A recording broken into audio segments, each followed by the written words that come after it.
బంగ్లాదేశ్ ప్రధానిగా ఎన్నికైనటువంటి షేక్ హసీనా 2/3 మెజార్టీతో ఎన్నికైనటువంటి షేక్ హసీనా ఆ రోజున బంగ్లాదేశ్ నేషనలిస్ట్ పార్టీని ఎన్నికల్లో పోటీ చేయకుండా నిషేధించింది. ఆ కారణంగా ఆవిడ 2/3 మెజార్టీతో గెలిచేసింది. ఆవిడ ప్రధానమంత్రి అయ్యాక అమెరికా ప్లాన్లో భాగంగా, సోరోస్ ప్లాన్లో భాగంగా అమెరికా నుండి వచ్చినటువంటి యూనస్ బంగ్లాదేశ్లో విద్యార్థులు రెచ్చగొట్టి ఫైనల్గా హసీనా పారిపోయేలా చేశాడు. వాళ్ళ సైనిక చీఫ్తో కూడా కలిసి.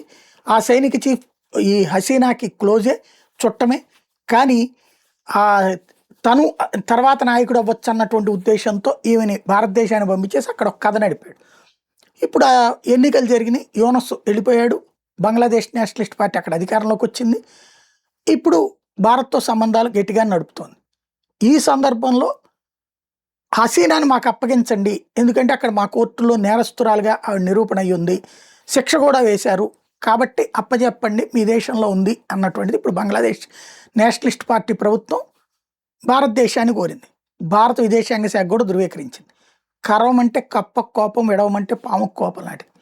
చైనా ఎవరైతే దలైలామాని మాకు అప్పచెప్పమంటది, దలైలామాని మనం కాస్తాం, ఇక్కడ అంతే హసీనాని మనం కాస్తాం, దీనివల్ల మనకు ఒరిగేది ఏమీ ఉండదు. అలాగని ఆవిడ మంచిదేనా అని చెప్పాలంటే చెప్పడం కూడా కష్టమే. ఎందుకంటే ఈవిడికి ఎంత చెప్పినా చైనా చెప్పు చేతుల్లోకి వెళ్ళింది. ఆ కోపంతోనే అమెరికా ఈవెన్ దించడానికి కుట్ర పడింది. దానికి తోడుగా హసీనాతో పెద్ద తలనొప్పి ఏంటంటే తను నియంతృత్వ పోకడలనే పోషించింది. ఇప్పుడు బిఎన్పి మీద నిషేధం పెట్టింది, ఇంతకుముందు ఇప్పుడున్నటువంటి ఆయన కుటుంబ సభ్యుల్ని జైల్లోనూ పెట్టింది. కాబట్టి వాళ్ళ కక్ష తెచ్చుకోవాలనుకుంటున్నారు.